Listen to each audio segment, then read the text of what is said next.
километр алыстыкта 4 класстан жогору жагы окуганда 11 класска чейин эл муктаж болгондо өзү курууга ошо мамлекет тарабынан жардам болгон эмес. Ошондо сейсмикалык туруктуулук жагын бир карап койдуңарбы мындай? Жертүрөгө туруктук бере алабы биз куруп аткан мектепти? Жок, каралган эмес да. Чынында каралган. Мындай болгондо мектебибиз дагы 3 мектеп корпус курулган, 3-өө тең ашар. Дуалга саман кошулганбы? Саман кошулганбы? Жөнөкөй лай менен Килинма бет да. Кийин анан самандап чыгып алганбыз. Демек өзүңөрдүн балдарыңар окуган мектепте бир топ жоопкерчилик өзүңөргө деле түшүп калат экен да? Бир топ күнөө бар да. Жок, мынанда бизде дагы күнөө бар туура. Тургундарда дагы күнөө бар туура. Бул мектепти курууда негизинен чындыгында сейсмикалык талаптар эч кандай аткарылган эмес. Элдер ушул өзүн билендик менен эле куруп алышкан. Мисалы, мына менин жанымда турган түркүктү өзүңөр көрүп атасыңар. Мурдагы күйүп кеткен мектептин абдан эле бошоп калган түркүктөрү кайрадан бул жакка пайдаланылган. Бул жактан көрсөңөр бир топ эле мындай бир чирип, абдан эле өзүнүн мындай бошоң болуп калган. Буларга эч кандай ишенич жок. Эртең шамал болсо дагы, жер титирөө болобу, башка бир жаратылыш кырсыктар болсо, булар толугу менен туруштук бере албайт. Ошону азыр айылдын элдери өзү дагы түшүнүп турган учур экен. Равшан мырза, башкалар жаза берет экен, айыл өкмөттөр жазса эч ким карабайт окшойт менимчечи. Анан сөзсүз эле телепрограмма алып чыккандан кийин көңүл бурушат. Урматтуу бүгүнкү мына маегибиздин катышуучулары, бул жерде бардык специалисттер отурасыңар да, анан бир нерсени эле мындай жооп бере албай атасыңар да. Бул жерде ашар методу менен курган граждандарыбызга дагы бир жолу айтып кетейин, чоң ыраазычылык билдиришибиз керек. Дагы куралы анда. Ошолор жана келечек муундарыбызды ойлоп, мамлекеттин бюджетинде акча жоктугун байкап, ошолор жардам берип атканына биз рахмат айтышыбыз керек. Мисалы, коомдук ар кандай имараттар ашар жол менен курганга негизи болбойт да. Ашар бул айла жоктун оокаты да, айла жок, өкмөттө акча жок болгондон же убагында финансирование болбосо, ошон үчүн айла жок эл өзү инициатива көтөрүп куруп атат да. Мен макул элем, эгерде ошол ашар менен куруп аткан адамдар долбоордогу норманы сактап курса, анда проблема болмок эмес. Таптакыр андай эмес. Ал жерде таш кезектер менен негизи тереген сүйрөп келет, бирөө шиприн сүйрөп келет. Мисалы, бир адамдар чогулуп алып ашар менен бир мектеп кура калатлык деп эртең күнү 200 баланын өмүрүнө жалкы келтиргенге кандай акысы бар алардынчы? Антип курганга туура, эң туура суроо койдуңуз. Ушул суроого жооп берип койсоңарбы? Декабрда Баткенге барып келдим да, Баткен областынын Баткен район, Лейлек райондоруна барып келдим. Бул ЮНИСЕФтин эмеси менен независимый эксперт калыс катары да. Ошол жердеги баягы жааматтык детсадтар, мектептер көпчүлүгү курулгандар жанагы ашар методу менен курулган да. Алардын акыбалы начар аябай. Анан мен дагы сиз берген суроого келип да калдым да. Ким жооп бериш керек булардын? Канат мырза, сиз айтсаңыз, мына сиздердин институттундагы илимий изилдөөлөрүнүн бир пайдасы тип атабы чын эле мындай? Мен уккан элем буга чейин Нурада жер титирөө болордон мурун дагы сизде айткан дейт да. Ушул жерде ушундай жер титирөө болот деп эскертүү берген дейт сизде. 2008-жылы 19-апрелде өзгөчө кырдаалдар министерствосуна атайын кат жазып жазганбыз. Ошондо божомолдоо жол менен ушу 3 райондо 8 балга жеткен катуу жер титирөө болушу мүмкүн деген кат болгон. Ошондо Алай району ошол жерде баягы 80% вероятность деп коет, болушу мүмкүн. Ушу жылда бир 3-4-5 айдын аралыгында катуу жер титирөө болушу мүмкүн деген кат жибергенбиз. Демек, Нурада боло турган алдын ала билген экенсиздер да сиздер. Мындай болжолдуу түрдө. Болжолдуу түрдө билгенбиз, ал чындык. Андан мурун мисалы 2006-жылы Кочкордо 8 балдуу жер титирөө болбоду беле? Ошондо атайын 23 январда даже Феликс Шаршембаевич ошондо премьер-министр болчу, ошол кишинин алдында чыгып доклад жасап, Кочкордо катуу жер титирөө болушу мүмкүн, андан тышкары Ошто катуу жер титирөө болушу мүмкүн деп маалымат бергенбиз.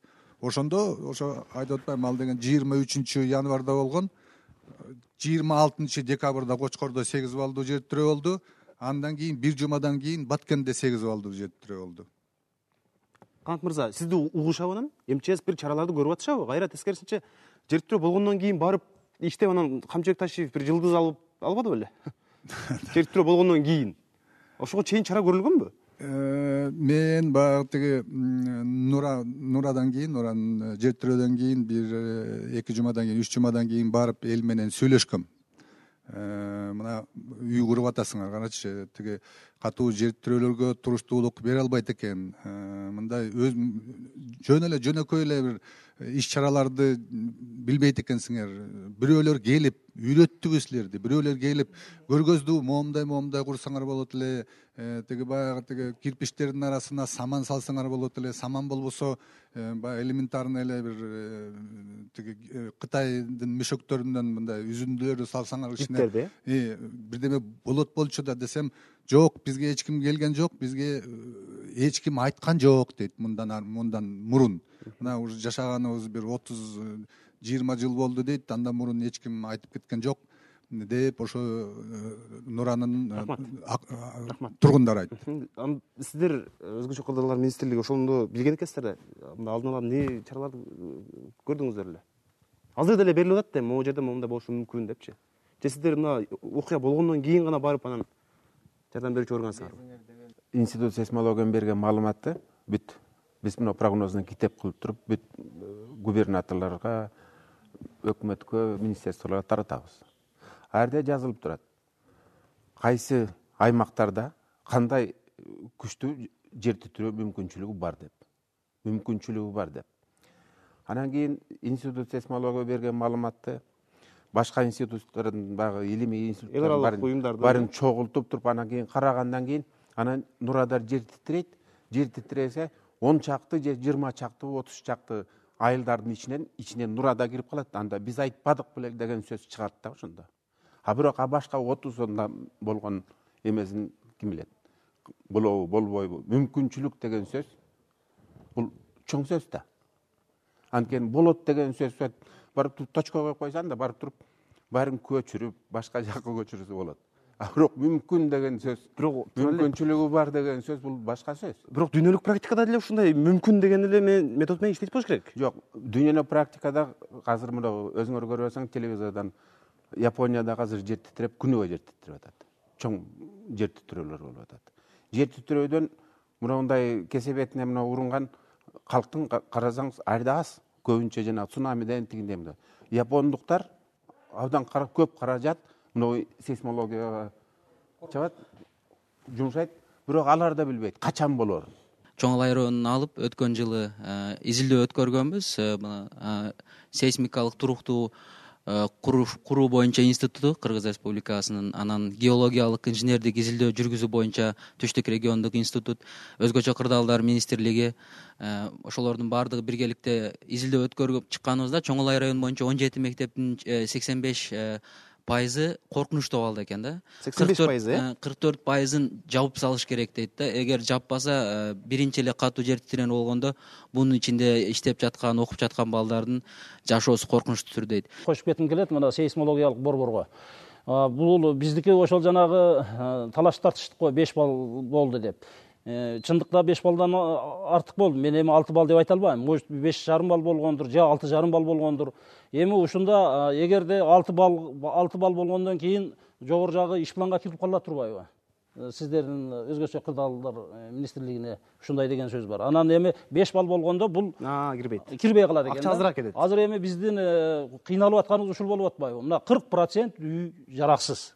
Райондо 40% үй жана мекеме ишканалардын эмелери бүтүндөй жараксыз болду. Азыр бүт сиз көрүп келдиңиздер. Быйылкы жылы мен ошон үчүн айтып атам, эми өзгөчө кырдаал министрлигине эле эме бербесе, бюджеттен эме жок да. Анан дагы бир айтарым, мына ушулга байланыштуу биз ушул кооптонууга байланыштуу быйыл ошол жерде биз кирпич завод курган атабыз. Бул инвесторлорду чакырдык быйыл. Ошол инвесторлор негизинен кирпич заводду куруп, ошондон үйлөргө чыгарып. Эми ушуга мен дагы бир ойлорум, өзгөчө кырдаалдар министрлигинин эгер бир жардам болсо, бир кеңеш туруп, ушул бир цемент чыгара турган заводдун бир инвестиция тартабызбы, же кандайдыр бир жардам бере турган болсоңуздар, ушуну да бир ишке ашырып койсок, ушул программадан кийин өзара сүйлөшөсүздөр. Урматтуу коноктор, бүгүнкү программага келип катышып бергениңиздер үчүн чоң ыраазычылык билдиребиз. Урматтуу телекөрүүчүлөр, биз жаратылыш кырсыктарынын алдын алууда, жаратылыш кырсыктарынан сактанууда ким көзөмөлдөйт, ким жоопкерчиликти алат, ушул тууралуу сүйлөштүк. Биз ойлойбуз ушул программадан кийин Равшан мырза, сиз дагы ушул парламентте ушул маселени көтөрүп, жоопкерчилик, көзөмөл деген маселени катуу карайт болушуңуздар керек. Биз силер менен келерки дүйшөмбүдө көрүшөбүз. Аман болуңуздар.